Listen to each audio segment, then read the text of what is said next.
The rain tapped gently against the tall sash windows of Langley Hall, a stately Georgian manor perched on the outskirts of Surrey. Inside, a mahogany grandfather clock ticked toward midnight, its chime soon to mark the final moments of a most unorthodox evening. In the grand drawing-room, the last vestiges of a dinner party clung to the air like perfume, clinking glasses, half-finished conversations, the occasional stifled yawn. Sir Hugo Melrose, the celebrated financier and chairman of Melrose and Gilliatt Bank, sat at the head of the long dining table, flushed with wine and self-satisfaction. At 72, he was a man unaccustomed to contradiction. The candlelight flickered against his silver hair, and his signet ring glinted each time he gestured with his glass. The guests were an eclectic mix. There was Lady Veronica Melrose, his much younger second wife, elegant, dispassionate, and ever distant behind her emerald eyes. Then came Julian Grant, Sir Hugo's personal secretary, with his pinched face and nervous disposition. Major Harold Attenborough, a bullish ex-military man who fancied himself a strategist, filled the room with his gruff laughter. Seated beside him was Celeste Duval, Sir Hugo's French niece and newly arrived from Paris, glamorous, unreadable, and undeniably ambitious. Lastly, there was Dr. Leonard Phelps, the family physician, whose hawk-like eyes missed nothing, though his lips rarely offered more than platitudes. It had been a peculiar dinner, even by Langley standards. A pointed toast made by Sir Hugo to final reckonings and financial cleansings cast a chill over the room, followed by his announcement of a drastic restructuring of his will. Tensions spiked. Forks paused mid-air. Lady Veronica's smile froze. Julian dropped his napkin. Major Attenborough cleared his throat too loudly, and Celeste offered a syrupy, "How interesting, mon oncle," which fooled no one. By 10:30, the party had dispersed. The housekeeper, Mrs. Weatherby, bustled quietly through the corridors, extinguishing lamps. The storm outside intensified. And by morning, Sir Hugo Melrose was dead. He was found slumped in his study chair, a decanter of brandy on the sideboard, his lifeless hand still resting on the armrest. The French windows behind him, usually kept locked, stood wide open, admitting a trail of rain into the Persian carpet. No sign of forced entry. No obvious wound. The brandy tested clean. Only the open window whispered of intrusion, and yet nothing was stolen. Dr. Phelps was the first to pronounce it. Cardiac arrest, sudden but not impossible given his age. The Surrey police were prepared to accept it. Lady Veronica, clad in mourning black, accepted it. But Julian Grant could not. Nor could Celeste, whose late-night whisper to the butler, "There is more to this than you think," was overheard by the scullery maid. And so, by midweek, an unusual visitor arrived at Langley Hall. Not a man of uniform, nor a forensics expert, but a small, fastidious gentleman with a resplendent moustache and a gaze as sharp as cut glass. Hercule Poirot had come to Langley. The sleek black motor car cut a clean line through the gravel driveway of Langley Hall.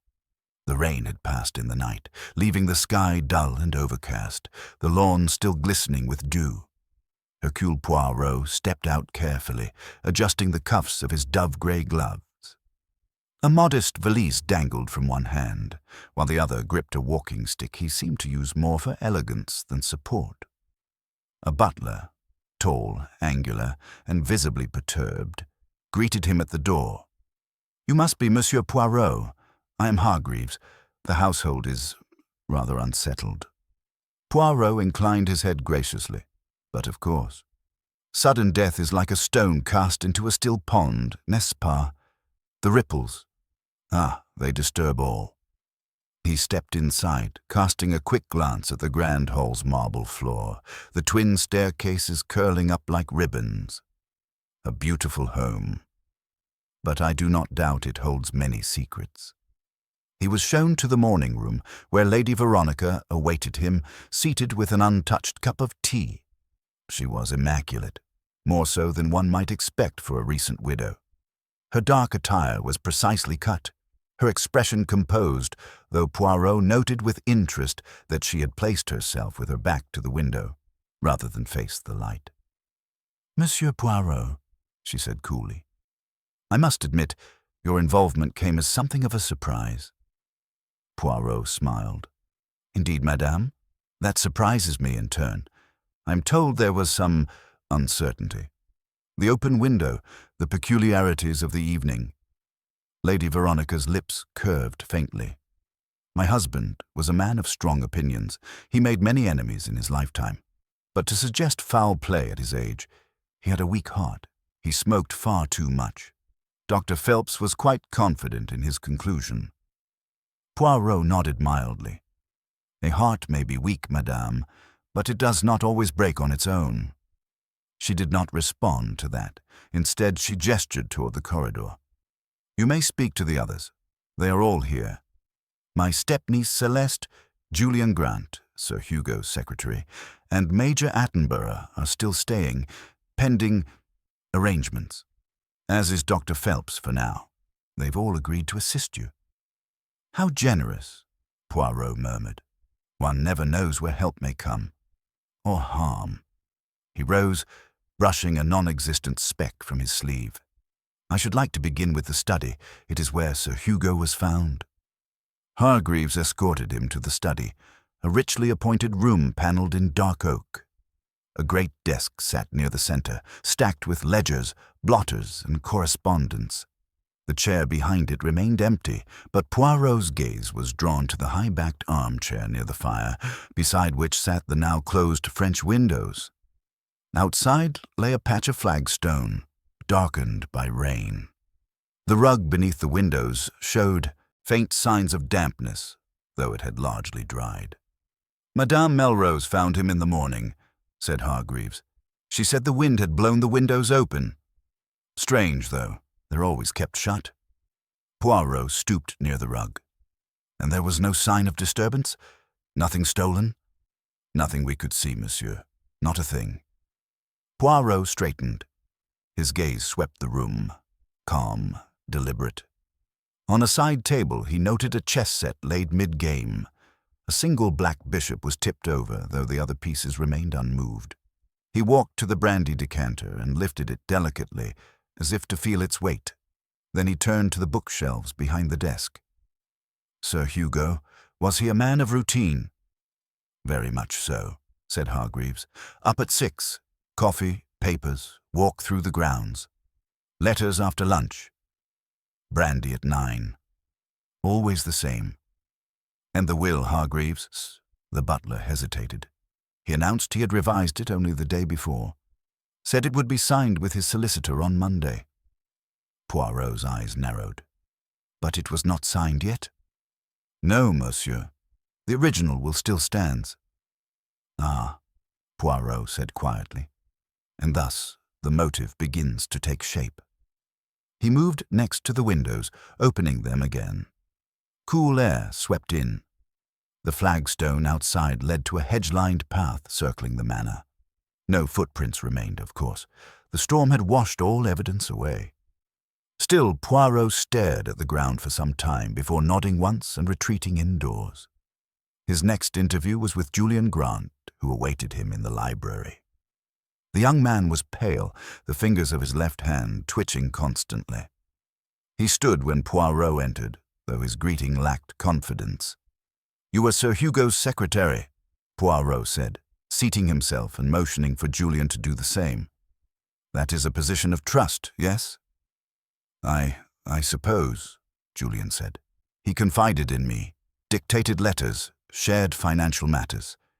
He was a difficult man, but brilliant." "And the night of his death?" Julian hesitated. "We dined.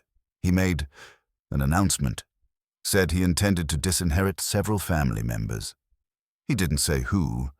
He was rather theatrical about it. Lady Veronica was furious. Major Attenborough said nothing, but his expression— "We?" Poirot prompted. It was thunderous, like he'd been slapped. "And you, monsieur, were you named?" Julian swallowed. He told me privately I would be left a sum, a generous one. I suppose it was his way of showing gratitude. Poirot's gaze lingered on him for a moment. And were you in your room all night afterward? Yes. I returned to my chamber at 11. Read until 1. Alone? Of course. Poirot stood. Merci, Monsieur Grant.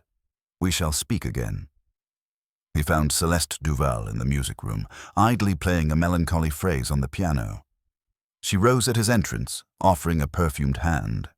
So, you are the famous Hercule Poirot, she said, in a voice that curled like smoke. Have you come to solve our little mystery? Poirot inclined his head. I have come to understand human nature, mademoiselle. Tell me, what did you make of your uncle's announcement? Celeste raised one shoulder delicately. My uncle enjoyed drama. He liked to feel powerful. I did not take him seriously. And yet, Poirot said, he was quite serious, I think. You had only recently come to stay. Yes, he invited me. Said he wished to become closer with the younger generation. Her smile held no warmth. He never mentioned a change of will to me. Did you leave the drawing room early that night? I went to the conservatory after dinner. I needed air. I was there until nearly midnight. Alone? Is that important? She asked sweetly. Surely you don't suspect me. Poirot stood. I suspect everyone, mademoiselle. That is how one begins. It is where one ends that matters. As he stepped into the hall, he nearly collided with Major Attenborough, whose large frame and bristling moustache gave him the appearance of a retired lion. You're the Belgian, Attenborough said gruffly. I thought the Yard had given this a pass. Sir Hugo's death deserves clarity, Poirot replied mildly. You were present at dinner. What did you make of Sir Hugo's speech? Damn fool thing to do, said the Major. Trying to provoke a reaction.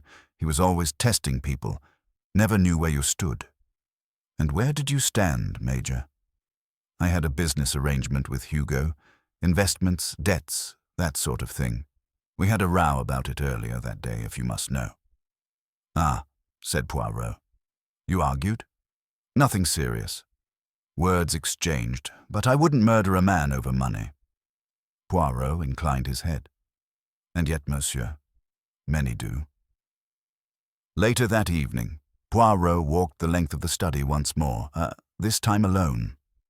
He stopped near the chessboard and stared at the single fallen bishop. A heart attack. No marks, no poison in the brandy, an open window, a will unsigned. Suspects with much to gain, and yet no one appeared to act with haste. It was all too neat. He closed the French window gently, ran a finger over the handle, and examined the latch. It bore faint scratches, almost imperceptible. Ah, murmured Poirot. So you were opened, from the outside. The little grey cells stirred to life. Someone had entered this room not to kill, but to make it appear that nothing had been done at all. And yet, something most certainly had. Poirot stood perfectly still, one gloved finger resting on his lip, the other tracing the delicate scratch along the window latch. There was a pause, a silence in the room that felt too deliberate, too rehearsed.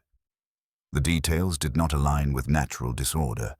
No items overturned, no frantic evidence of confrontation or distress. Yet, someone had come through this window. Of that, he was increasingly certain. The scratches were fresh, thin, and precise, as though a fine tool had been used to nudge the latch open from the outside. It was not the work of a clumsy burglar, nor a crime of passion. No, this was a mind that planned, who understood that the appearance of nothing happening could be more effective than the illusion of chaos. Poirot straightened, smoothing his waistcoat. Somewhere in Langley Hall, a killer walked calmly among the others, composed, methodical, and very possibly unaware that Poirot had just glimpsed their first error. The rest of the house had settled into that strange hush that follows death and suspicion. Poirot took his time ascending the stairs, noting again the family portraits lining the corridor. painted visages that stared down in either disapproval or disinterest. His destination was Sir Hugo's private bedroom. If the study revealed the final act, perhaps the bedchamber held the prologue. The room was large, sparsely decorated compared to the study, with a heavy oak wardrobe, a writing desk, and a large canopied bed that had clearly not been slept in.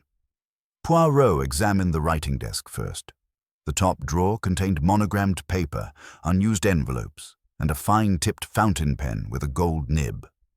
In the second drawer, he found several financial ledgers, a few with pages dog-eared. He opened one at random.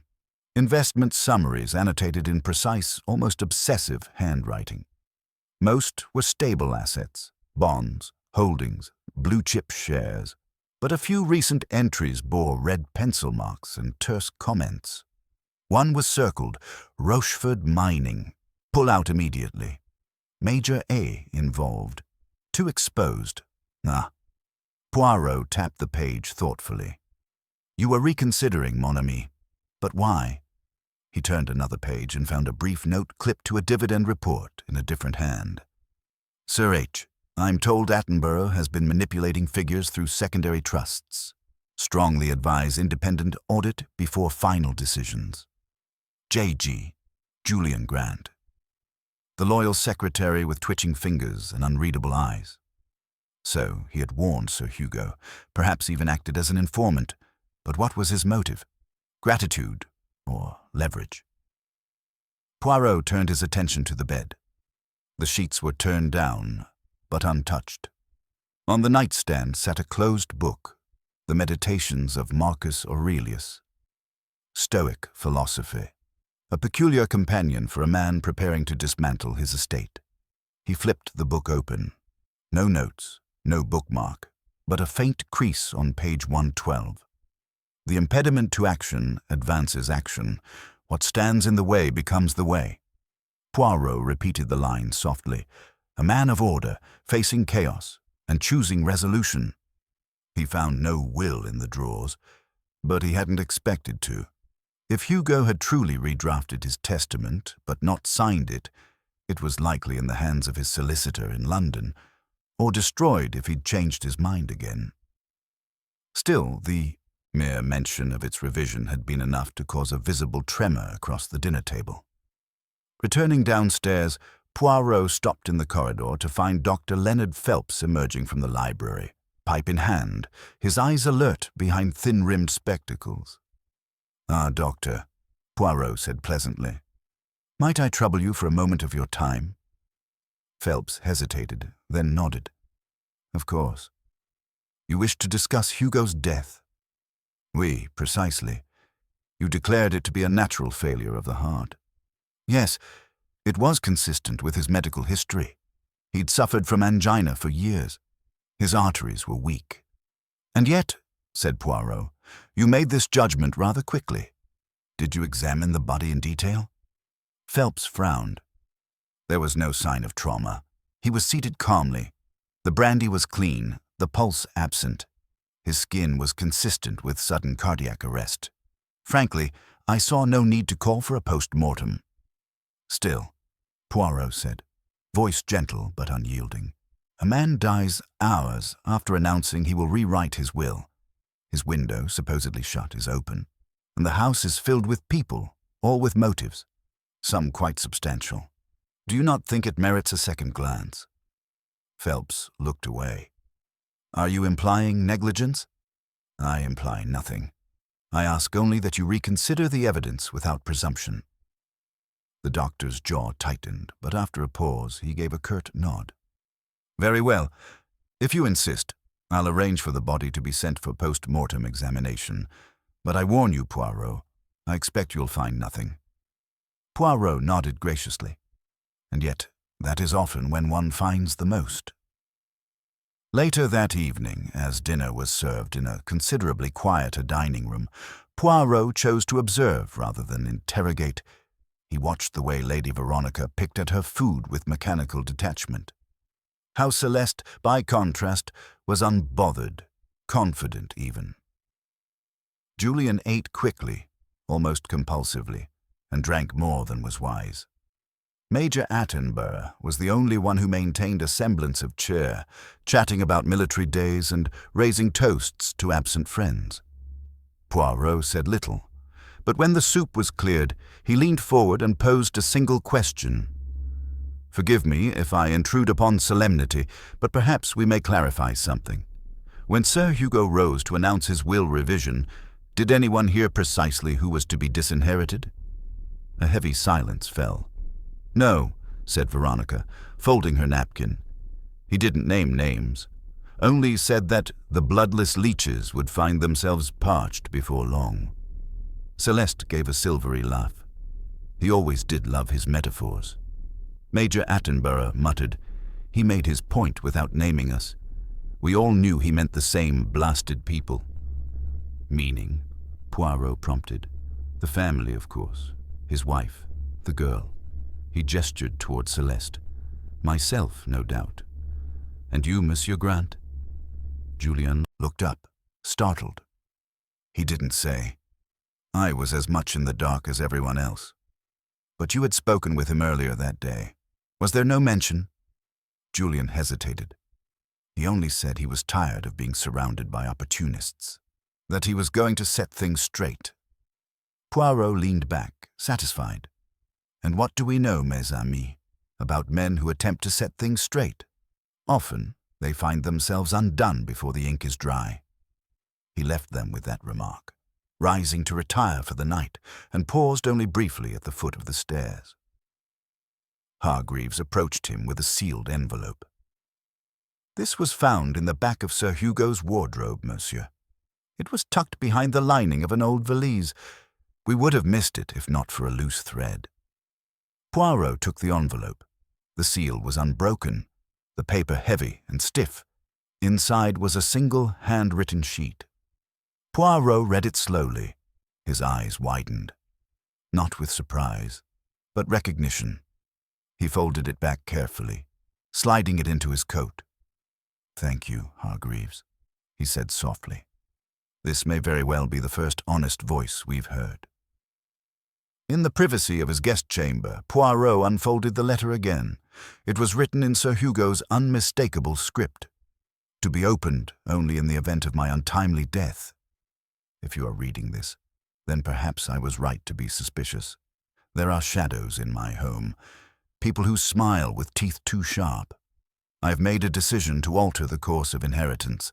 Some will be enraged, others will lie. I suspect one among them will try to stop me. If I do not live to sign the new will, know this, the one who fears my voice most will seek to silence it. Trust behavior, not words. That is the only advice I can offer. H.M." Poirot's gaze lingered on the final line. The one who fears my voice most. And in his mind, he saw the dinner table again, the frozen smiles, the dropped napkin, the flash of something raw in the Major's clenched jaw. Not fear, not quite, but something close to it. Someone at that table had not feared losing their inheritance. They had feared what Sir Hugo might say next. And that, Poirot thought, was the thread that might soon unravel everything. That night, as the corridors of Langley Hall surrendered to silence, Poirot lay awake in bed, hands neatly folded atop the blanket, the envelope from Sir Hugo resting on the nightstand beside a flickering candle. The late baronet's warning replayed in his mind. Trust behavior, not words. It was advice Poirot himself could have penned. He had always maintained that actions betrayed the soul far more than speech ever dared. At dawn, a soft knock stirred him. Hastings entered, already dressed, his hair slightly tousled, his face unusually serious. "You're up early, my friend," Poirot observed, slipping from the bed with characteristic precision. "I couldn't sleep," Hastings admitted. "There's something about this place. Cold, secretive. And that lot downstairs, I wouldn't trust them further than I could throw them." "Tiens, mon ami, that is most unlike your usually generous disposition," Poirot said with a faint smile. "But perhaps in this case, your instincts are correct." "I saw Attenborough leave his room in the middle of the night. Hastings added, his voice dropping. I heard the floorboards creak around 2 o'clock. I peeked out. He was heading toward the study. Indeed. That is most helpful, Poirot said. Let us take a stroll, you and I, before breakfast. There are things I wish to observe in the morning light. They moved quietly down the great staircase and into the study. The door had been left ajar, which Poirot found suspicious in itself. The servants were meticulous, and Hargreaves in particular would never leave a room unsecured after a death. Something was amiss. Poirot examined the brandy glass again. Nothing had changed. But then his eyes drifted to the fireplace. The grate was clean, swept as though unused, but a faint smear of ash was visible on the edge of the marble.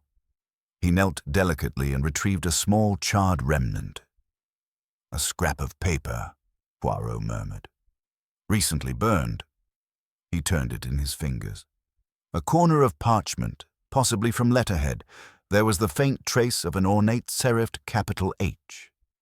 Hastings, do you recall whether any stationery in Sir Hugo's desk bore this same monogram? Hastings considered. The ones in his room did, I think. Oui. Then someone came here during the night. Perhaps to remove or destroy something. Poirot looked toward the window. Tell me, Hastings, how many footsteps did you hear? Just one set. Heavy, I think. Then likely a man. The Major, perhaps.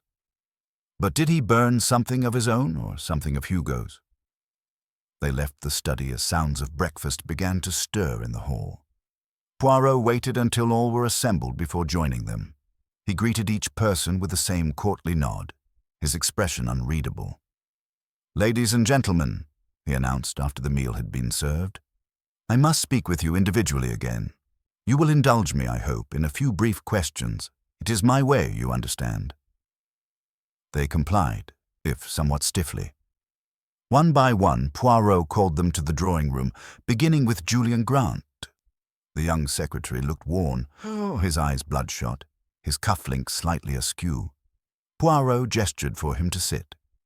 Mr. Grant, you are loyal to Sir Hugo, n'est-ce pas?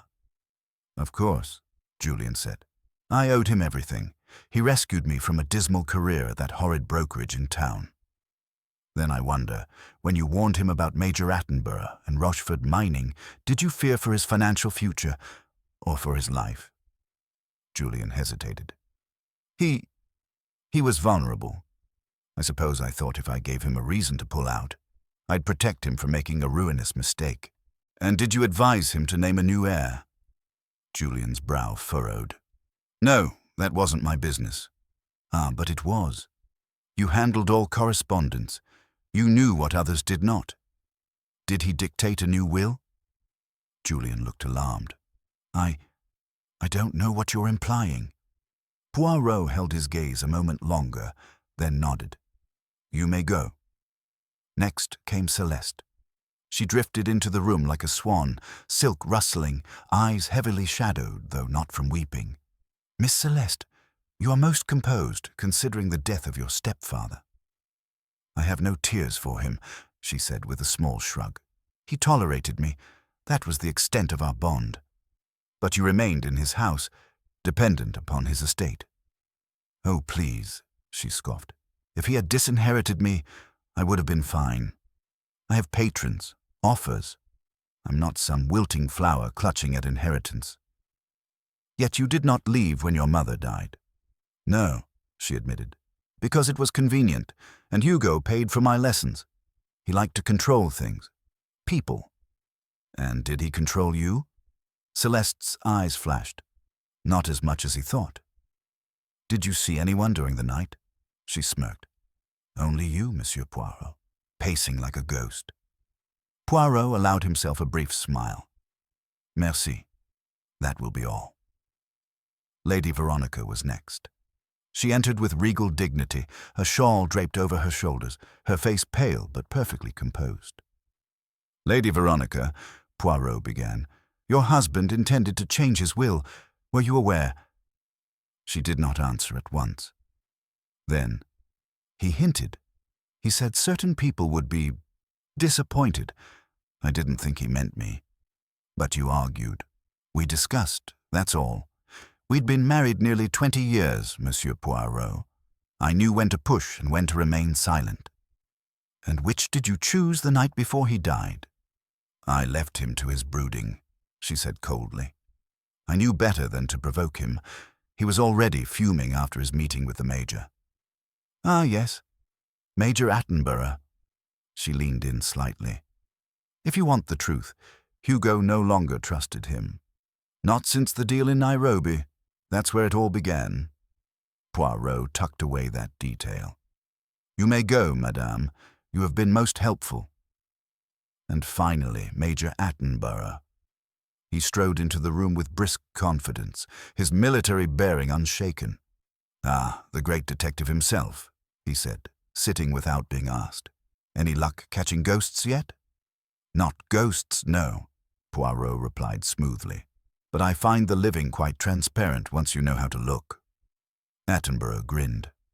I take it you think I had something to do with Hugo's unfortunate demise? Poirot steepled his fingers. Tell me, Major, did you visit the study during the night? I walked the halls. Yes, I had trouble sleeping. Old injury acting up. An injury that required you to visit the study? Attenborough's eyes narrowed. I like a good book when I can't sleep. But you took nothing. No, he said. I found the room too morbid. Poirot gave a slow nod. And the Rochefort mining deal. Did you convince Sir Hugo to stay invested? He wanted out. I told him to hold for another quarter. Things were turning. He was impatient. Impatient enough to threaten disinheritance. Attenborough's voice dropped a note. If he did, he was a fool. You don't tear down your own legacy in a tantrum. And if he was about to expose fraud? The Major rose. I've answered enough. Poirot inclined his head. Indeed you have. By mid-afternoon, Poirot stood alone in the study once more, gazing at the unlit fireplace. Hastings returned, closing the door softly behind him. Well? He asked. What now?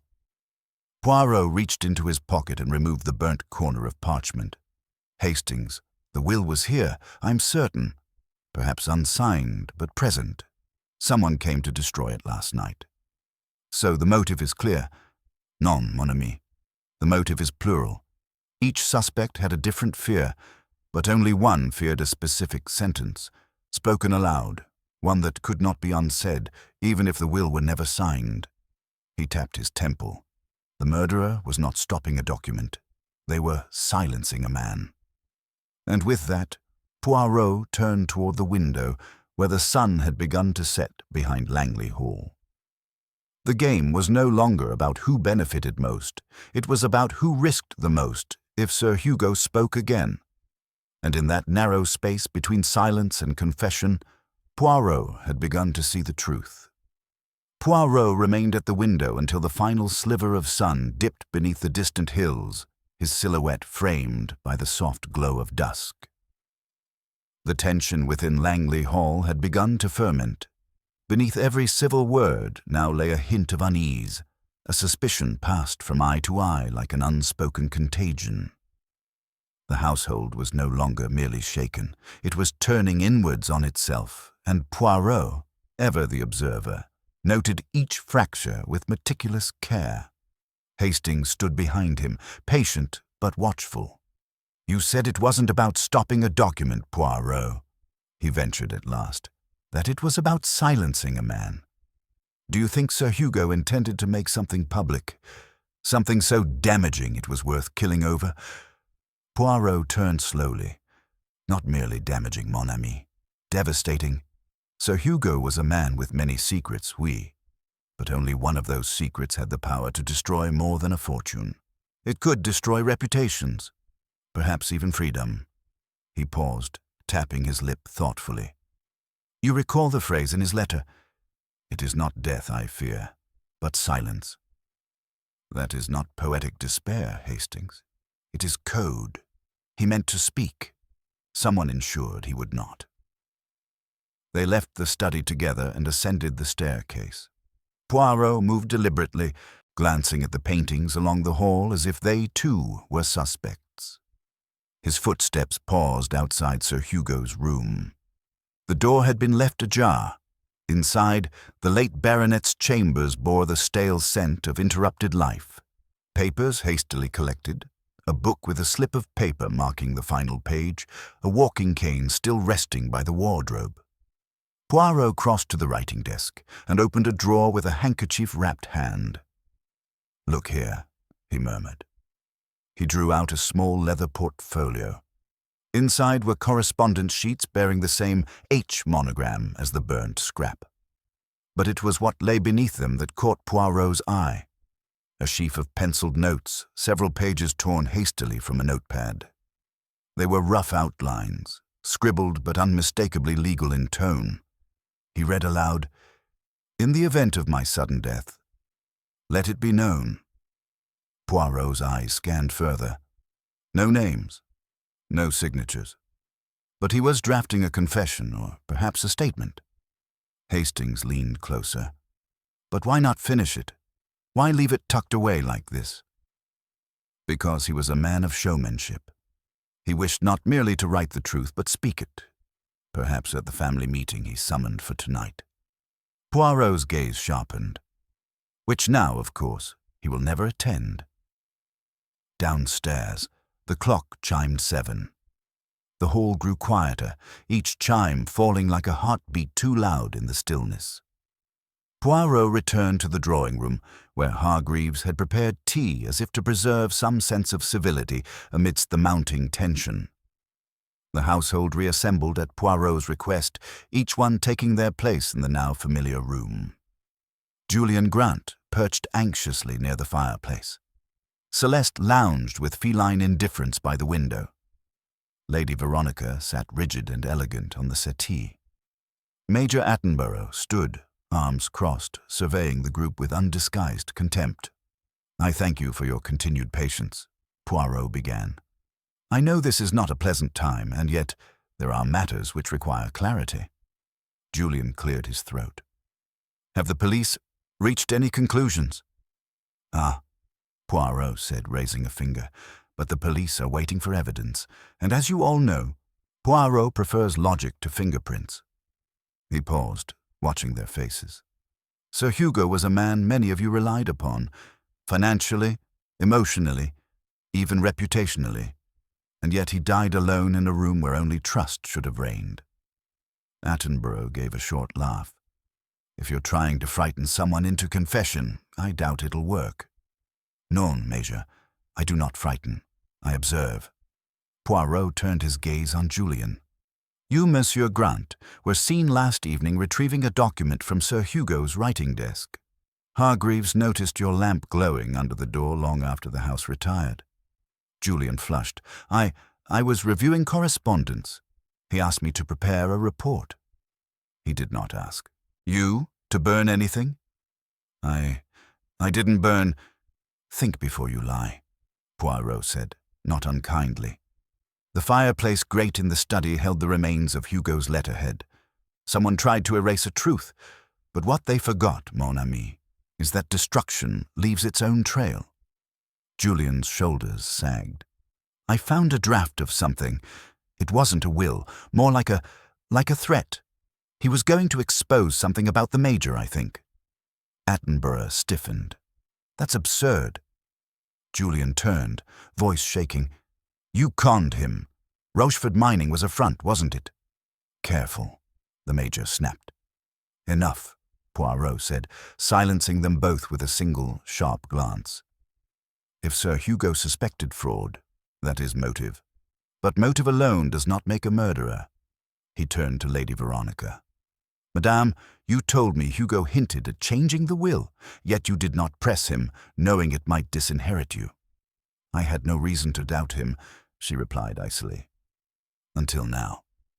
"Yet you remained outside his confidence," Poirot said softly. "And that, I think, frightened you more than losing money. Hugo had found new loyalty, a man he trusted, perhaps even young Julian here. That kind of shift is dangerous for those who rely on position. She flinched but said nothing. Poirot's gaze drifted to Celeste. And you, mademoiselle, you are clever enough to play the grieving daughter, yet you do not mourn. I think you mourn only loss of opportunity.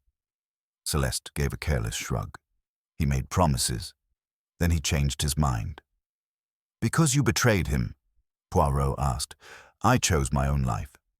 Indeed, Poirot said. But Hugo would not have punished you for that.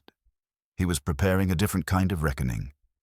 He paced slowly, thoughtfully. Which brings us, mes amis, to the key question, not who had the most to gain, but who had the most to lose. Silence fell. Poirot's voice, when it came again, was calm but cutting. There was a secret, hidden not in documents but in Hugo's own mind. He was preparing to reveal it, but before he could, someone acted. They used poison, not in the brandy, but in the digestive taken moments earlier. The brandy was untouched. He collapsed before he could drink it. Julian gasped. Then, it was premeditated. Ah, mais oui. And the digestive bottle, now mysteriously absent from the sideboard, was no accident. Poirot turned slowly to Attenborough. The Nairobi deal, it was not a business misstep. It was fraud. And you, Major, used Sir Hugo's signature on documents he never read. He was about to expose you. That's a lie. Poirot shook his head. It is the truth. Julian found the draft. Celeste heard a threat in his voice. Veronica saw the change in his mood. All signs pointed toward an eruption, and you, Major, could not risk that. I wasn't near him that evening. But you were. Hastings saw you leave your room. And you went not to the study, but to the kitchen. You took the decanter and replaced it with another. Then you waited. Attenborough's face darkened, fists clenched. You've got no proof. No. Then let us summon the local constabulary and examine your luggage. I suspect they will find the original decanter, its contents conveniently poured down the drain. For a moment, no one moved. Then the Major took a sharp step toward Poirot. But Hastings was there in an instant, blocking his path. I'd think twice, Hastings said coolly. Poirot held up a hand. No. Let him go. He will not run far. Men with a conscience shaped like a dagger rarely travel light. And so the confrontation dissolved, the edges of truth cutting through layers of denial. Poirot watched them all carefully. The Major was wounded, cornered, but not yet fallen. The others, bystanders or accomplices, their roles still lay in shadow. But Poirot had seen enough to chart the next step. A second act was coming, perhaps a second crime. And as he turned toward the fireplace once more, a thought took root like ivy. Sir Hugo had tried to speak. Now Poirot would speak for him. The wind had picked up outside Langley Hall, brushing against the windows with long, mournful sighs as though the house itself were troubled by what lay within. Poirot stood by the hearth, where the last embers of the evening fire glowed red. His gaze lingered on the empty glass that had stood untouched on Sir Hugo's desk, the one meant for brandy. It was a silent testament to an interrupted ritual. Hastings sat nearby, watching him with growing unease. Do you truly believe Major Attenborough killed him? Hastings asked at last, his voice low. Poirot turned his head slightly but did not look away from the fire. I believe, mon ami, that Major Attenborough had motive, means, and opportunity, and that is compelling, no? But I also believe it is never so simple with the human mind. There is always another shadow hiding just behind the first. Before Hastings could press further, the door creaked open and Hargreaves stepped in. Pardon the interruption, sir. There's a situation. Poirot raised an eyebrow. What kind of situation? It's Miss Celeste. She's locked herself in the greenhouse. Hastings stood at once. What on earth for? She said she needed air. Then she locked the door and wouldn't respond. I didn't want to break the glass without speaking to you first." Poirot's lips pursed. "Come, Hastings." The greenhouse was a detached structure beyond the eastern wing, a wrought iron skeleton draped in winter vines and framed by old stone pathways. It had once been Lady Langley's domain. Rows of orchids, ferns, and rare specimens all carefully labelled and lovingly tended. Now it sat half wild, damp with the chill of the season and heavy with the scent of soil and decay. They found Celeste curled on a bench beneath a large hanging ivy. Her coat was wrapped tightly around her, but her face was pale and drawn. She did not look up as Poirot tapped lightly on the glass. "Ma chère, you are not well," he called gently. Her voice came muffled. "Leave me. You are afraid." A long pause. Is it guilt that speaks, or grief? At last, she turned her head, her dark eyes glinting behind the condensation on the pane. Then slowly, she rose and unlocked the door. Poirot stepped inside, carefully closing the door behind him. Hastings followed, though he lingered near the threshold. Celeste walked to the far wall, tracing her fingers along a cracked terracotta pot. "You think the Major killed him? So does Julian. So does everyone." "Not everyone," Poirot said softly. "I think you know more than you have said. You were close to your father in recent months. Closer than anyone realized." She looked at him, startled. "What makes you say that?" "Because you are not mourning wealth. Nor are you mourning status. You are mourning a connection, the rare one that blooms late, like a winter rose." Her jaw tightened. "He changed. I don't know when it started. Maybe after my mother died, or maybe it was always there, under the surface. But he became almost kind. I thought he wanted to repair things." Poirot nodded. "And in return, he confided in you." Her hesitation was brief. "Yes, he told me he was preparing to sever ties with Major Attenborough. Something about forged authorizations and false figures. He was going to report him." "To whom?" "The authorities. A special investigator, I think. He didn't say much, just that it was risky but necessary.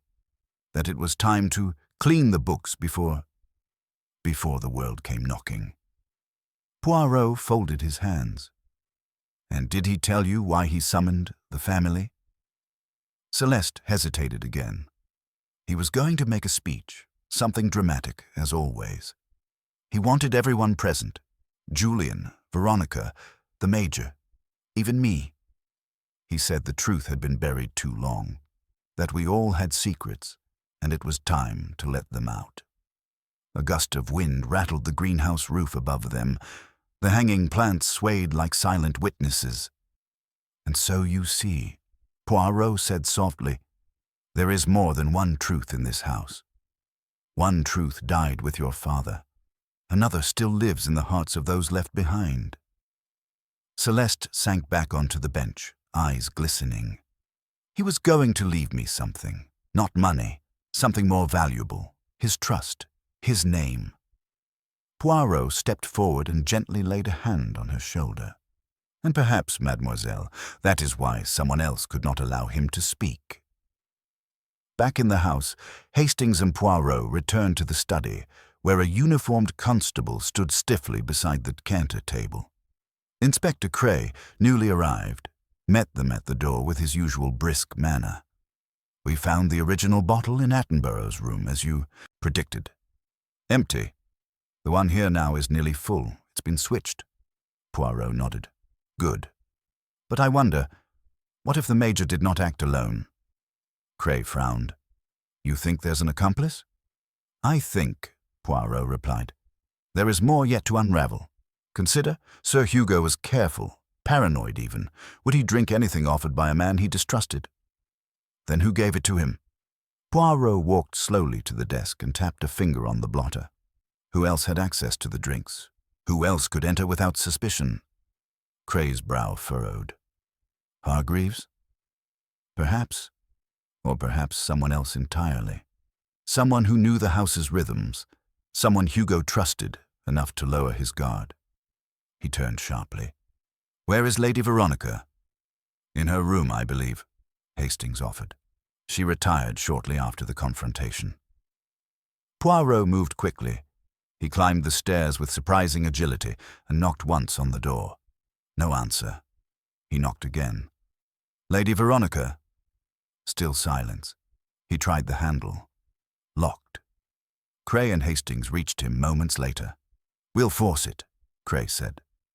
With a well-placed shoulder, the door gave. The room was empty. Poirot moved to the dressing table. A drawer sat slightly ajar, a key still resting within it. Beneath a silk scarf lay a small envelope addressed not to her lawyer or family, but to Celeste. Poirot read it silently, lips pressed in a thin line. "She's gone," Hastings said, peering out the window. "Took her car." "Not far," Poirot said. "And not fast. She is not running from guilt. She is running from judgment." He turned the letter over in his hand. "We must go to the old boathouse. Now." The boathouse stood at the edge of the Langley estate, where the lake met a narrow strip of woods. It had once been a charming retreat for leisure. Rowboats, picnics, afternoon drinks. Now it was a forgotten structure, the paint peeling and the door swollen with damp. As they arrived, Poirot moved ahead of the others and opened the door quietly. Veronica Langley sat in the center of the room, clutching a small silver flask. She looked up as they entered, her face pale and streaked with tears, but not surprised. "I suppose you've come to accuse me too." "I have come to listen," Poirot said. She gave a dry, bitter laugh. "He was going to destroy everything, my life, my security. For what? Some final grand gesture of redemption?" "Truth is rarely comfortable, madame." Veronica shook her head. He had already made up his mind. He was going to rewrite the will. Everything to Celeste and Julian. Nothing for me, after all I'd done for him. "And so," Poirot said softly, "you decided to act." She stared at the floor. "I didn't poison him, but I didn't stop it either. The Major came to me. He told me Hugo was going to accuse him, said he needed help. I didn't ask questions. I handed him the key too, the drinks cabinet." Poirot's gaze did not waver. "And now you hope for forgiveness." "I hoped," she whispered, "that he would understand, that even in death he would know why." Poirot stepped back, letting the silence swallow her words. Then he turned. "The pieces are falling into place, Hastings," he said. "But there is still one more move on the board, one final game yet to play." Poirot stood for a long moment in the threshold of the old boathouse, the cold evening air tugging faintly at the edges of his coat. Veronica Langley's confession was not the culmination, but a step further into a labyrinth of intent and consequence. She had not administered the poison, but she had opened the door. He turned to Cray. "You will escort Lady Veronica back to the house, if you please, Inspector. She should not be left alone. Hastings and I have another errand." Veronica did not protest. Her shoulders were slumped, her expression hollow. Cray nodded and moved to her gently, gesturing for her to stand. Poirot waited until they had disappeared into the darkness before he addressed Hastings. "There is someone else who has not spoken their full truth, someone who has maneuvered carefully behind a mask of grief." Hastings blinked. "You mean Julian?" Poirot nodded, beginning the walk back toward the main house. "Oui, mon ami. Consider, he was the only one truly poised to inherit full control of Sir Hugo's firm. Veronica might have retained some influence, but Julian was the heir apparent. A man whose entire career had been forged under the shadow of his father, and who has longed, I believe, to escape it. But surely he wouldn't murder his own father for that." Poirot's expression tightened. Would he not? Suppose he knew that Sir Hugo planned to expose Major Attenborough. Such an act would invite investigation, scandal, ruin for the firm. Perhaps Julian feared the consequences would not stop with the Major. He might have been implicated. or he feared being tainted by association. After all, perception, mon cher Hastings, is often more powerful than fact, especially in matters of finance. As they arrived back at Langley Hall, the house had grown darker and quieter, but not still. There was movement. Nervous, hushed. Poirot did not stop to acknowledge the watchful glances from the staff or the murmured questions that floated like smoke in the halls. He moved straight to Julian Langley's study. The door was closed. He knocked once, twice, then opened it without waiting for a response.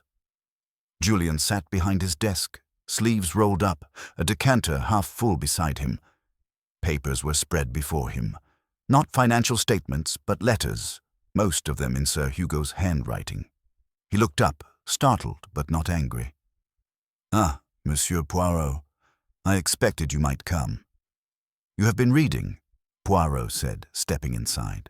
"I see some of those letters bear recent dates." Julian reached for one and held it up, the paper slightly crumpled. "This one was written 2 days before he died. He never gave it to me. I found it among his papers this evening." He passed it to Poirot, who read it in silence.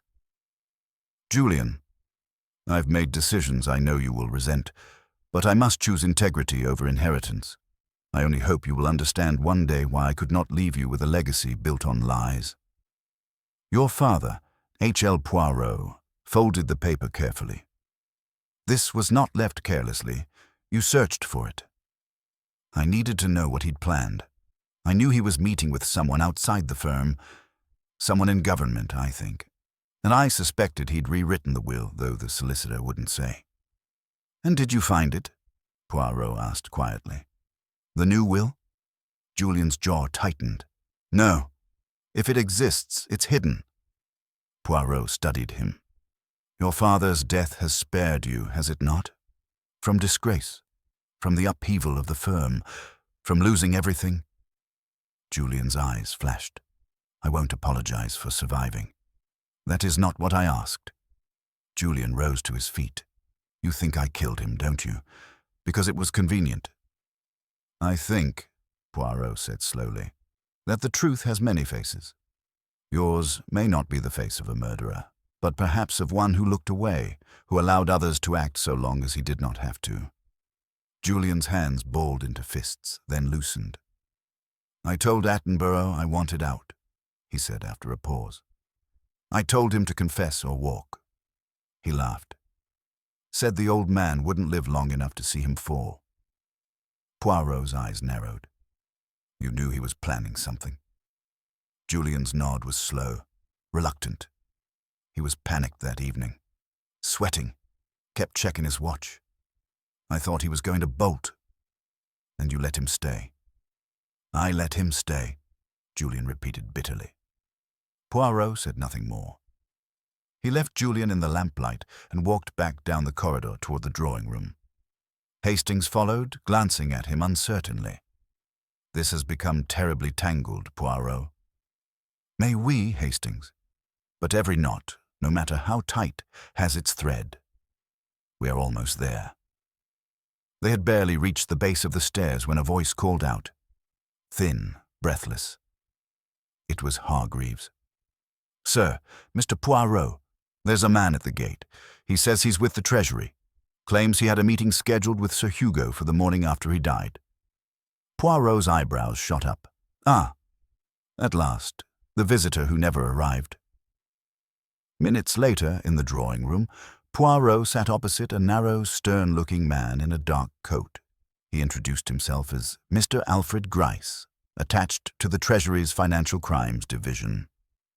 "I came on Sir Hugo's invitation," Gryce said.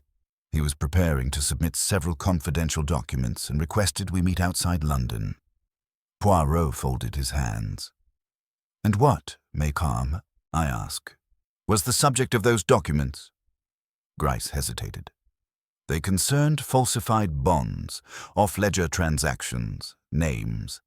The details were vague, but he said it involved one of his senior partners, Major Attenborough."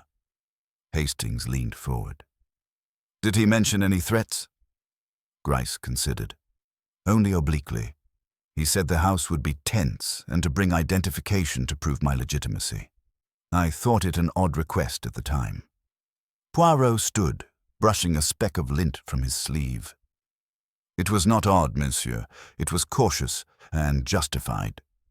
He turned to Hastings. We must speak to Celeste once more. There is something she omitted, something crucial. They found her in the solarium, sitting quietly beside a row of wilting roses. Her eyes flicked up at them as they entered. You said he was going to tell the truth, Poirot began gently. But you did not say when. She blinked. At the family meeting, that's what he said. Did he mention the treasury? She hesitated. Only that he'd taken precautions, that if anything happened to him, the truth would find its way. Poirot took a step closer. And did he give you anything? A letter, a sealed envelope. Her hand moved slowly into the pocket of her cardigan. She withdrew a small envelope, yellowed and sealed with wax. Poirot took it delicately and broke the seal. Inside was a single sheet of paper, no confession, no indictment, just a list of names and a date. At the top, the reckoning begins. Hastings peered over his shoulder. That's tomorrow. Poirot's voice was quiet. No, Hastings. It was tomorrow, now it is today. He folded the paper and turned back to the room, where moonlight spilled in long silver bars across the floor. The time has come to gather them all, the guilty, the complicit, the silent. And then? Hastings asked. Poirot's eyes shone with purpose. Then, my friend, we reveal the truth. Poirot sat in contemplative silence in the drawing room, the list of names from Sir Hugo's envelope laid carefully before him. It was a short list, 3 names, one of which had already stood out with poisonous clarity. Major Roland Attenborough. The other 2, however, stirred questions rather than offered answers. Celeste Wren and Mr. Martin Liddell. The former had seemed innocent, delicate even, but Poirot knew better than to be swayed by appearances. As for Mr. Liddell, the quiet family solicitor, his presence had barely rippled the surface of the investigation thus far. That was, perhaps, the most suspicious thing of all. Hastings shifted in his seat beside the fire, glancing at the paper with a furrowed brow. I don't understand, Poirot. Why would Sir Hugo include Celeste? Surely he trusted her. Poirot steepled his fingers. People often trust too easily, mon ami, especially when guilt hides behind a face of grief. But more curious is the inclusion of Mr. Liddell. You recall how little he has spoken, and yet he was the only man with both legal knowledge and access to Sir Hugo's most private affairs. You think he forged the will? Poirot shook his head. No. I think he concealed it. A subtle but important distinction. He stood abruptly. Come, Hastings. We must pay a visit to the solicitor. Martin Liddell was found in the small study adjacent to the library, organizing files into a battered leather satchel. His spectacles perched low on his nose, and his hands trembled slightly, not with fear, Poirot thought, but from the kind of sustained anxiety that came from holding a secret too long. Monsieur Liddell, Poirot said politely, might we impose upon you for a few minutes? Liddell looked up, startled. Of course. Though I was just finishing up. Thought I'd return to London tonight now that the police have finished with the body. Poirot stepped closer. You were Sir Hugo's legal confidant for over 20 years, were you not? Yes, Liddell said carefully. Then you would be the first to know if he had made changes to his will. A pause. There were talks, Liddell admitted. Sir Hugo was deeply troubled by some internal issues with the firm. I believe he suspected embezzlement, though he never named names. He asked me to prepare a new testament, but he never signed it. But he dictated it? Yes. Poirot tapped his chin. And it differed significantly from the current version. Liddell hesitated again, then nodded. It would have left the majority of his estate to a foundation, one he was establishing to support young entrepreneurs. Only modest legacies were allotted to the family. It was a radical change. And such a will would have been deeply unpopular, Poirot said softly. Enough to cause alarm, enough to drive someone to action. Liddell swallowed. I thought he'd changed his mind. He never mentioned it again. Because someone ensured he wouldn't, Poirot said gently. May I ask where you kept the unsigned draft? In my safe at the London office. Poirot's expression turned thoughtful. Might I impose upon you to retrieve it? Liddell blinked, uncertain. Now. Poirot gave a slight smile. May we? It would put many questions to rest. As Liddell left the room to prepare his departure, Poirot turned to Hastings. It is becoming clearer, mon ami. The crime was not committed out of passion, but strategy. The pieces are assembling. You suspect more than one person? Poirot gave a faint nod. Murder is rarely a solitary event, Hastings. Not in the planning and not in the aftermath. Let us now consider the final guest of interest. Celeste? Indeed. They found her in the music room this time, seated at the piano, her fingers hovering above the keys but never pressing down. She did not look up as Poirot approached. You read the letter, she said simply. I did. She closed the lid gently over the keys. Then you know. I know that Sir Hugo trusted you with something precious, but I do not know why your name was on the list. That is what I must understand. She folded her hands in her lap. Because I lied. I told you I didn't know about the poisoned port, that I never saw the decanter after dinner. But you did. I cleaned the glasses, she said softly. I took them from the study while everyone was talking in the drawing room. I noticed his glass had a strange scent, bitter, chemical. I didn't think it was alcohol.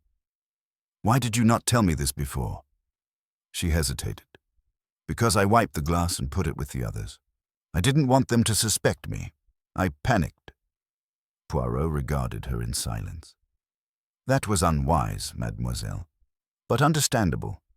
However, it means we must revisit what happened after dinner, with precision. Will you help me reconstruct it? She nodded slowly. With Hastings taking notes, Poirot asked her to recount the movements of each person after the dinner concluded. As she spoke, Poirot's eyes gleamed, sharp, analytical. Julian went to make a telephone call. Lady Veronica took her brandy and walked the grounds. Attenborough remained in the study with Sir Hugo for 10 minutes. Then he came out, looking pale. I went in shortly after to collect the glasses. Was anyone else in or near the study? She looked uncertain. I think Mr. Liddell passed through the hall, and Julian returned very briefly, but I assumed he was just fetching papers. And when did you last see the decanter? She frowned. On the tray with the glasses. I left it there. Poirot was silent a moment longer, then he stood. It is time, he said simply. Hastings looked up. Time for what? The final gathering, Poirot replied. Let us summon them all.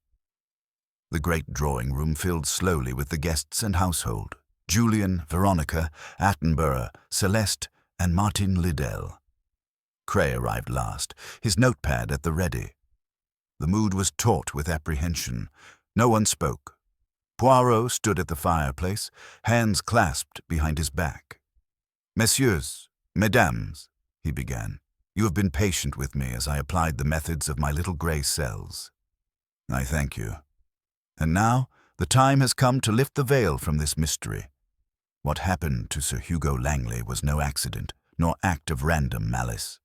It was calculated, cold, deliberate. Eyes flicked between each other. No one dared speak. Poirot continued. The poison, digitoxin, was administered in his port, which was served after dinner. Only a few had access to that decanter. But more telling than access is motive. One man stood to lose everything if Sir Hugo lived. Major Attenborough. Attenborough shifted in his seat, jaw clenched. You had forged bonds, Major. You laundered funds through shell entities. Sir, Hugo discovered this and planned to expose you, But you were not clever enough to act alone. You needed someone with access to Sir Hugo's study, someone who could tamper with the decanter. Attenborough's lips parted in protest, but Poirot raised a hand. You enlisted the aid of Mr. Liddell. A collective gasp. Liddell stammered. I had nothing to gain. You had everything to lose, Poirot interjected. Sir Hugo's revised will would have destroyed your long-standing influence, and you were already under suspicion for colluding with the Major.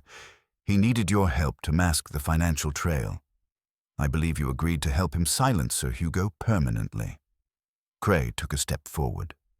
Do you have proof, Poirot? I have motive, opportunity, and concealment. The poisoned decanter was hidden, then returned among the clean glassware after Celeste had left it unattended. But the final blow came with the forged note left among Sir Hugo's documents designed to mislead. I compared it to previous letters. The handwriting matches Liddell's, not Sir Hugo's. Liddell had turned pale. I didn't poison him, he whispered. No, Poirot said. But you allowed it. You watched it happen. You helped cover it after the fact. Attenborough surged to his feet. This is madness. Poirot's voice rose, calm and decisive. And then you waited. You hoped the body would be buried, the truth forgotten. But Sir Hugo, he left a reckoning, and justice, messieurs, does not forget. As the room erupted in tension, Cray stepped forward, signaling his officers. Poirot closed his eyes briefly, then turned to Hastings, speaking low. One sees many faces in a family, ambition, betrayal, cowardice, but even the most refined mask cannot fool the little grey cells, eh? Hastings exhaled slowly. You were right all along. Poirot smiled faintly. Always, Hastings, but never quickly. And with that, the storm began to break. The room had not yet recovered from the shock of Poirot's accusation when Chief Inspector Cray stepped forward, his eyes narrowing on Attenborough and Liddell. The Major had sunk back into his chair, the bravado in his expression collapsing like a soldier under fire. Liddell sat utterly still, staring at the carpet with a fixed, haunted gaze. I'll need formal statements from both of you, Cray said, his voice sharp. Major Attenborough, you'll come with me. Mr. Liddell, I trust you won't be leaving the estate until we've finished our inquiries. Neither man responded. The silence spoke volumes. Poirot watched impassively as Cray signaled to the constables posted outside.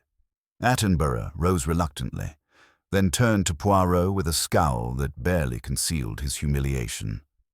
I'll say this much, he muttered. Hugo wasn't the saint you imagine. Poirot tilted his head. No man is. But murder is not the remedy for disappointment. As the constables escorted Attenborough from the room, Poirot turned to face the others. Now, there remains the matter of clarity, mes amis, for there are still threads that, if left hanging, would only ensnare us further. Veronica stood by the window, her face drawn but resolute. You've caught them, she said. Isn't that enough? Poirot's gaze sharpened. It is never enough to catch the hand that strikes. One must understand the reason the blow was dealt, and more importantly, who sharpened the blade. She held his gaze, then turned her head away. Lady Veronica, Poirot said gently, you knew about the financial troubles at Langley and Sloane before Sir Hugo's death. Perhaps not the extent, but you were aware. She did not deny it. He told me bits and pieces, late at night when he'd had too much to drink. And yet you did not warn him, Poirot said softly. You did not ask questions, though you sensed the danger. That, too, is a kind of silence, one that enables disaster. Her voice, when it came, was low. Do you blame me, Monsieur Poirot? I observe, Poirot replied. The blame belongs to those who acted, but we must each live with the weight of what we chose not to see. Veronica nodded faintly and left the room. Poirot turned to Celeste, who had been seated quietly near the door. She stood as his gaze rested upon her. You were brave, he said, and also afraid. That is not a contradiction. It is a truth of human nature. I didn't think it would go this far, she whispered. I thought the worst was over when Mr. Attenborough was told to leave the company. Poirot stepped closer. You overheard something that night, did you not?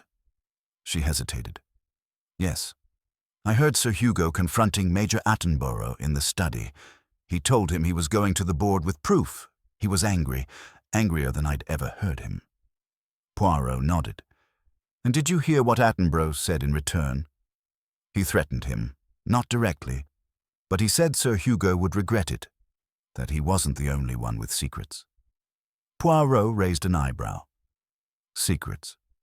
She gave a tight nod. That's all I remember. Then the study door slammed and I went upstairs. I thought it was just bluster. No, mademoiselle, Poirot said.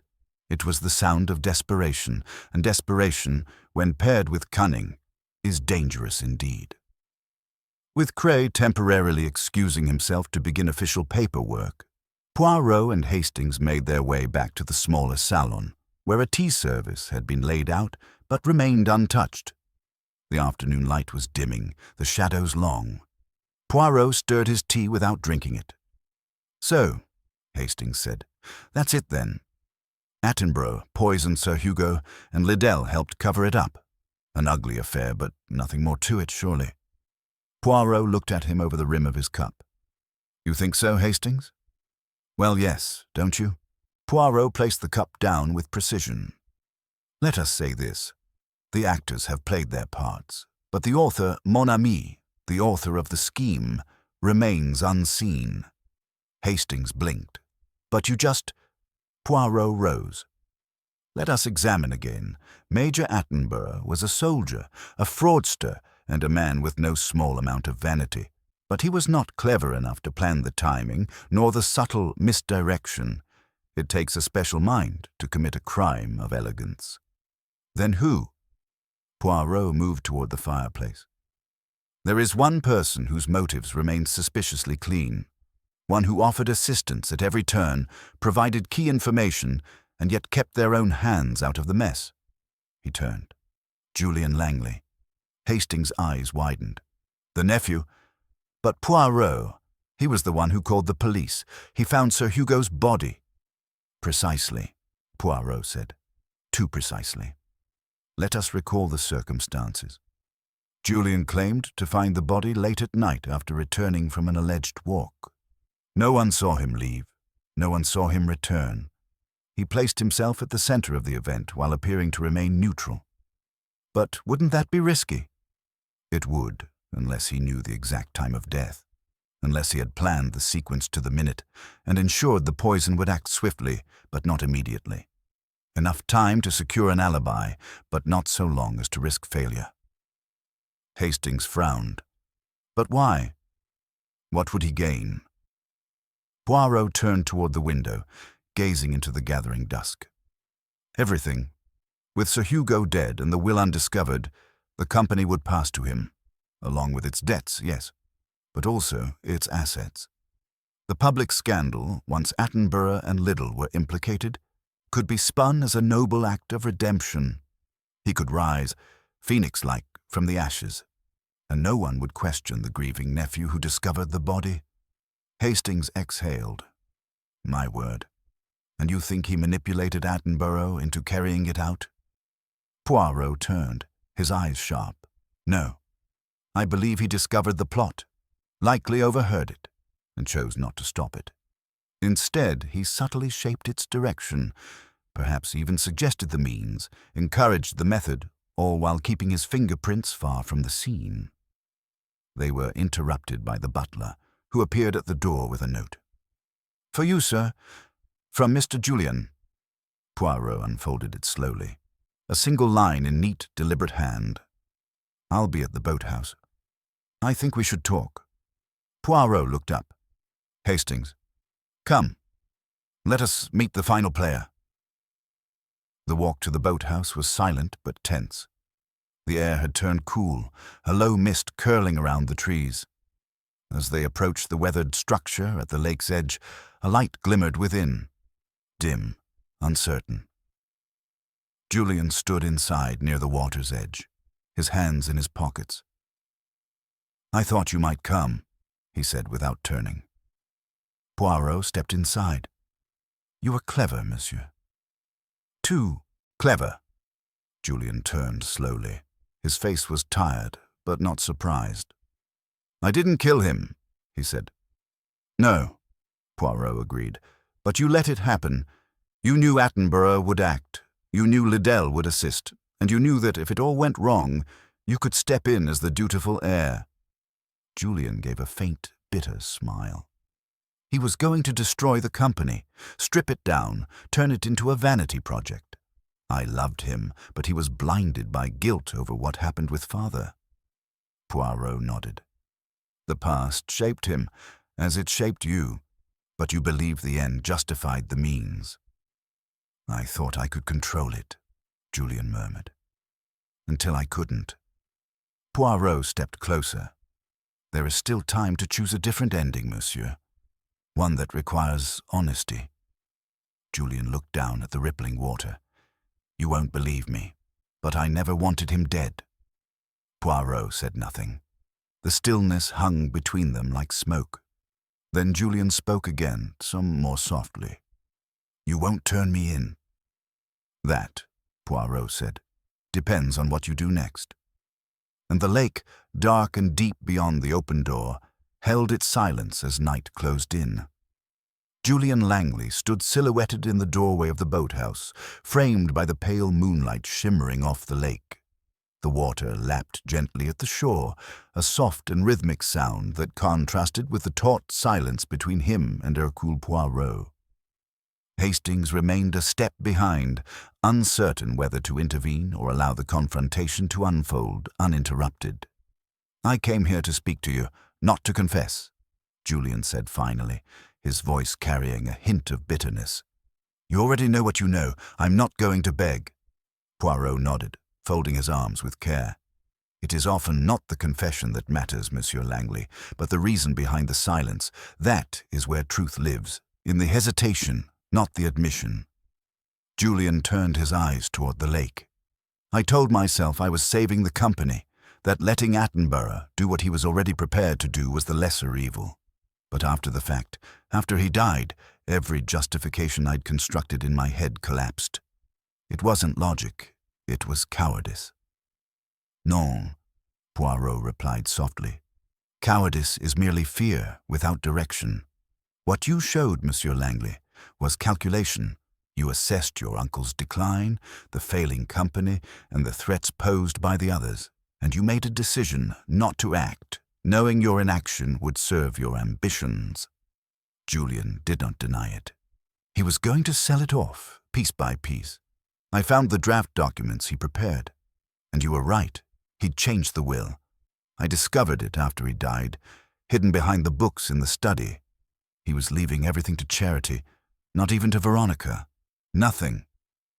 "That explains the urgency," Poirot said. "If the will were found and enacted, you would inherit nothing, and the power you had, sought to protect the firm, would vanish."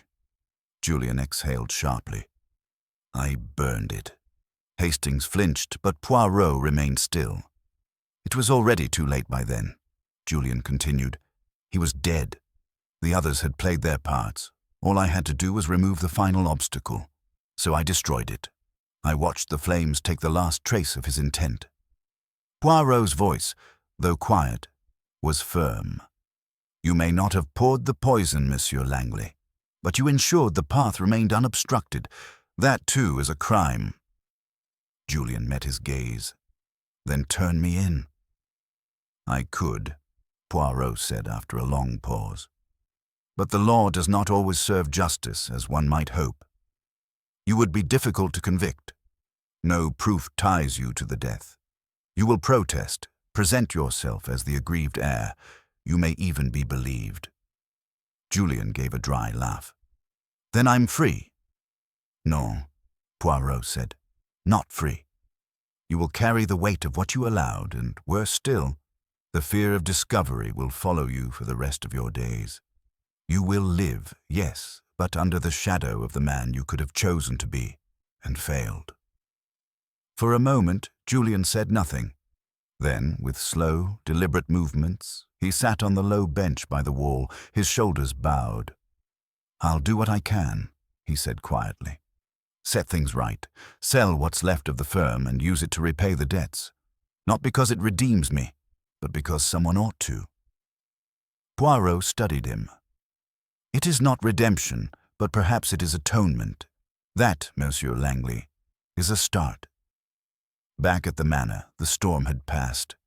Not the weather, but the tension that had hung over every room. Celeste had retired, and Lady Veronica was nowhere to be found. The drawing-room was darkened, save for a single lamp where Poirot and Hastings now sat, the flickering light casting long shadows across the furniture. Hastings stared into his glass, swirling the contents absently. "It's strange, isn't it? So many people, all tied up in this one man's death, each thinking themselves justified, each hiding behind their own motives." Poirot sipped his tisane with calm precision. "Ah, mon ami, that is the nature of such tragedies. A man dies, and it is not by one hand alone, but by the choices, the hesitations, the compromises of many. It is like a symphony. Each instrument plays its part, and in the end, there is a crescendo of silence. But you still let Julian go." "I let him live," Poirot said simply. "The consequences of his actions will follow him, and that is often more profound punishment than a prison cell." Hastings frowned. "I don't know that I agree." Poirot smiled faintly. "That, Hastings, is why you are a man of the heart, but I am a man of the mind. I see where justice may not wear the uniform of the law, and still be justice all the same." A knock came at the door. Cray entered, holding a folder of documents and looking decidedly more settled than he had earlier in the day. "It's done," he said. "Attenborough and Liddell are in custody. The evidence you pointed out, the altered contracts, the secret accounts, they all check out. They won't walk away from this." Poirot nodded. "Thank you, Chief Inspector. And the estate?" Cray looked uncertain. "Well, Langley's the sole heir now, and without that second will—" "It is what it is," Hastings muttered. Cray gave them both a nod. "Appreciate your help on this one. God knows I wouldn't have untangled half of it without you." He left them in the hush that followed.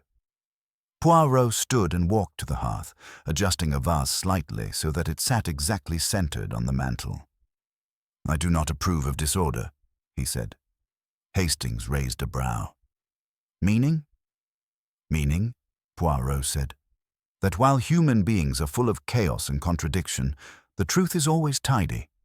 It hides, it resists, it weaves through lies like thread through cloth, but in the end, it presents itself in perfect form. You think that's what we saw here? Perfect form? Not perfect, non, but precise, and that, to me, is enough." The fire crackled softly. Poirot picked up his gloves from the side table, slipping them on with meticulous care. "I think we have seen all we need," he said. "The case is finished, the mystery resolved. But still—" He paused at the door. "I'm reminded that the greatest puzzles are not in murder, Hastings. They are in the hearts of those who survive it." Outside, the mist was lifting and the stars were beginning to show. Poirot stepped into the night without a backward glance, his silhouette neat and composed against the starlight, a man who had once again brought order to chaos, though not without cost. The morning sun crept over the treetops of Berkshire, casting long golden streaks across the dewy grounds of Fair Hollow House. Though the air was fresh and bird-song gentle, a subdued quiet lingered over the estate, a stillness not of peace, but aftermath.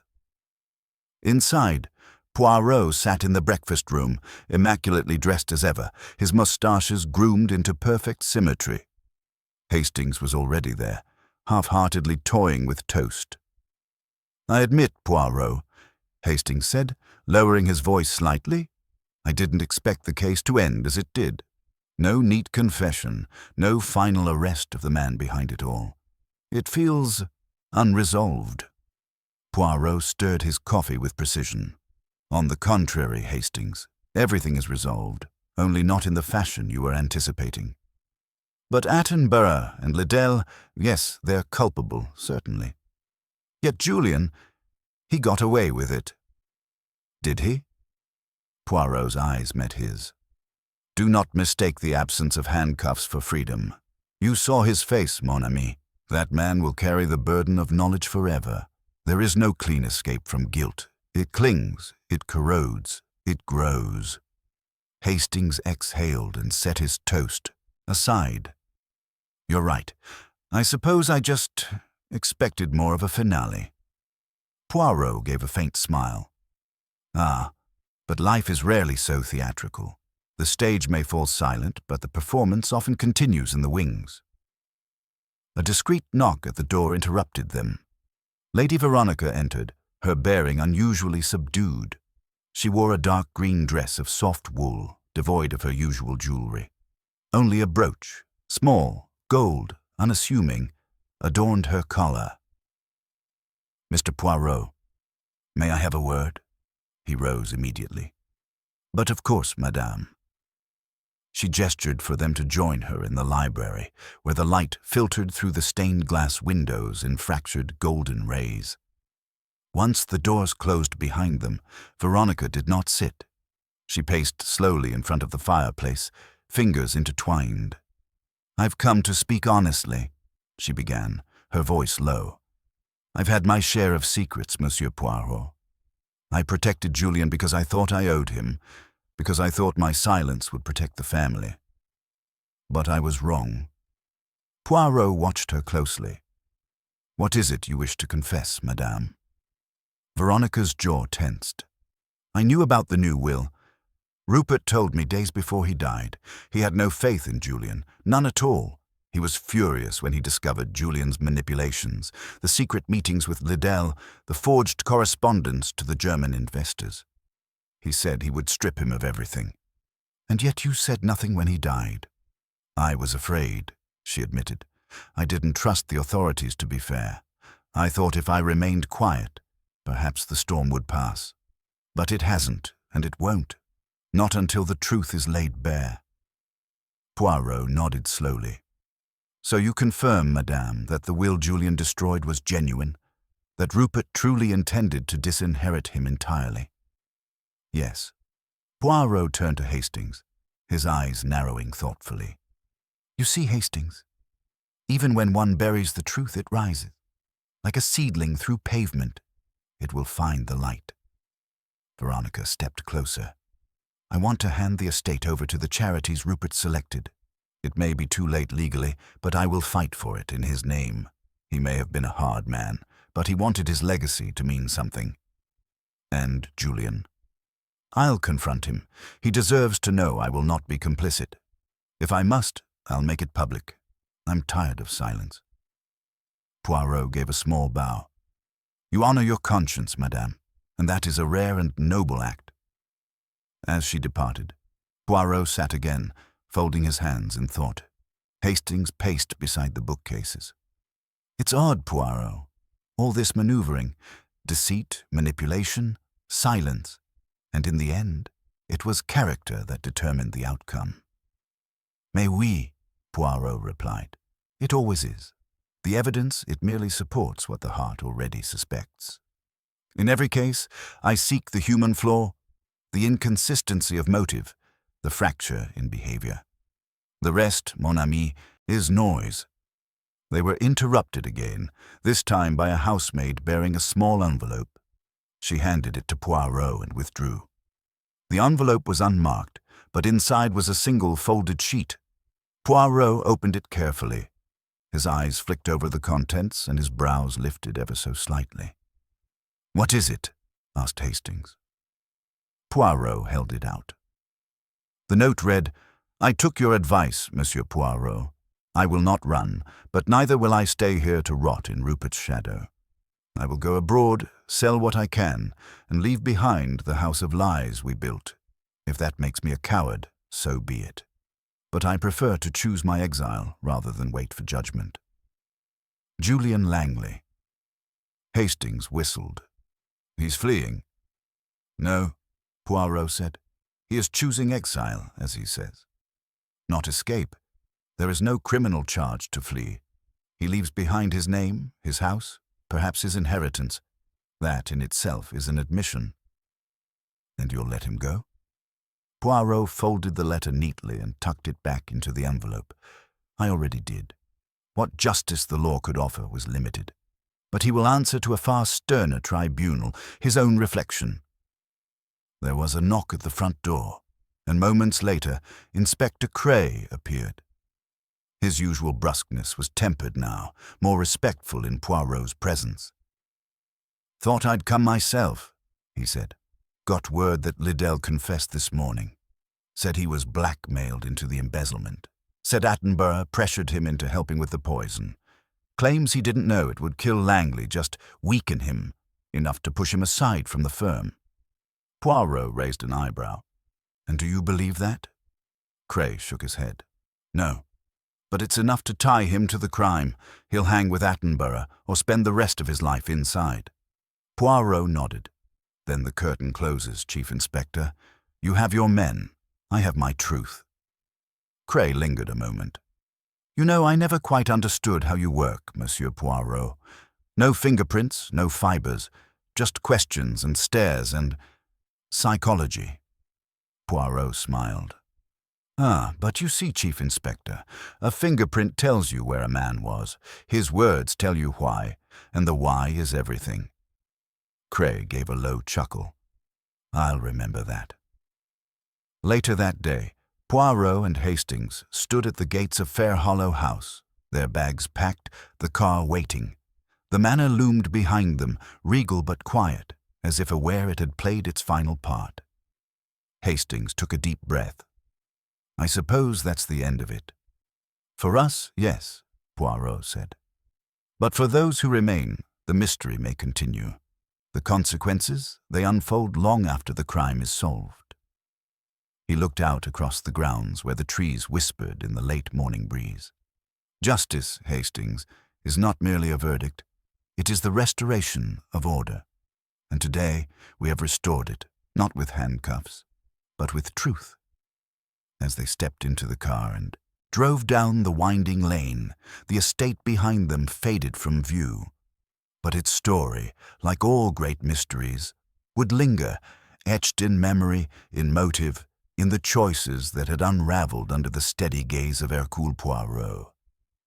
As the car wound its way through the narrow country lanes, Poirot sat in contemplative silence, his gaze fixed on the passing landscape. Hastings, seated beside him, stole a glance at his friend, noting the furrowed brow and the slight downturn of his lips.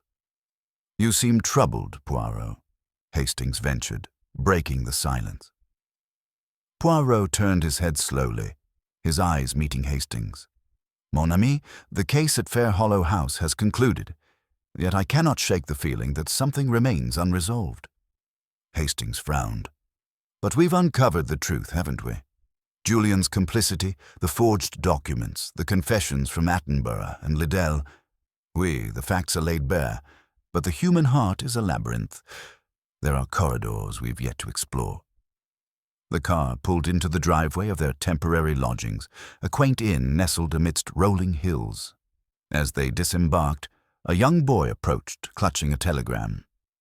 "For Mr. Poirot," he said, handing over the envelope.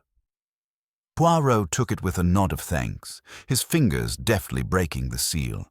His eyes scanned the message, and his expression darkened. "What is it?" Hastings asked. "A development, Hastings. It appears our work is not yet complete." He handed the telegram to Hastings, who read aloud. "Urgent stop new evidence surfaced in Langley case. Stop request your immediate return to Fair Hollow House. Stop Cray." Hastings looked up, concern etched on his face. What could it mean? Poirot's eyes narrowed. "That, my friend, is what we must discover." Without delay, they arranged for transportation back to Fair Hollow House. The journey was swift, the air thick with anticipation. Upon arrival, they were greeted by Inspector Cray, his demeanor grave. "Thank you for coming so promptly," he said. "We've uncovered a hidden compartment in Rupert Langley's study. Inside, we found a series of letters, correspondence between Rupert and an unknown party, discussing matters that suggest a deeper conspiracy." Poirot's eyes sparkled with interest. "May I see them?" Cray led them to the study, where the letters were laid out on the desk. Poirot picked up the topmost letter, his eyes scanning the contents. "These letters speak of a financial arrangement, one that predates the events we've investigated. It seems Rupert was involved in dealings that may have provided motive for others beyond Julian." Hastings leaned in. "Are you suggesting there's another player in this game?" Poirot nodded slowly. "It is a possibility we must consider. The web of deceit may be more intricate than we initially believed." As they delved deeper into the correspondence, a new name emerged, a Mr. Alistair Penrose, a financier with a reputation for clandestine dealings. The letters hinted at a failed investment, one that left Rupert indebted and vulnerable. "We must find this Mr. Penrose," Poirot declared. "He may hold the key to the final piece of this puzzle." Their investigation led them to London, where Penrose maintained an office in the financial district. Upon arrival, they were informed that Penrose had departed for the continent days prior, leaving no forwarding address. Undeterred, Poirot and Hastings returned to Fairhollow House, determined to uncover any remaining secrets. As they reviewed the letters once more, Poirot's eyes lit upon a detail previously overlooked, a reference to a safety deposit box at a local bank. "Hastings, we must visit the bank at once." At the bank, they presented the necessary documentation, and the manager led them to the vault. Inside the safety deposit box, they found a ledger detailing transactions between Rupert and Penrose, as well as a sealed envelope addressed to Poirot. Poirot opened the envelope, revealing a letter penned by Rupert himself. "Monsieur Poirot, if you are reading this, then I am no longer among the living. I have made many mistakes, and I fear they have caught up with me. The dealings with Penrose were ill-advised, and I suspect he may seek retribution. Should anything happen to me, I implore you to look beyond the obvious. Trust no one and follow the money. Yours, Rupert Langley." Poirot folded the letter carefully, his expression somber. It seems Rupert feared for his life, and not without reason. Hastings looked at him, concern evident. "What now, Poirot?" "Now, we must trace the financial trail. Penrose may have vanished, but money leaves footprints. We shall follow them, and in doing so, uncover the truth that has eluded us." As they departed the bank, the sun dipped below the horizon, casting long shadows across the cobblestone streets. The case, it seemed, was far from over, and the pursuit of justice would lead them down yet another winding path.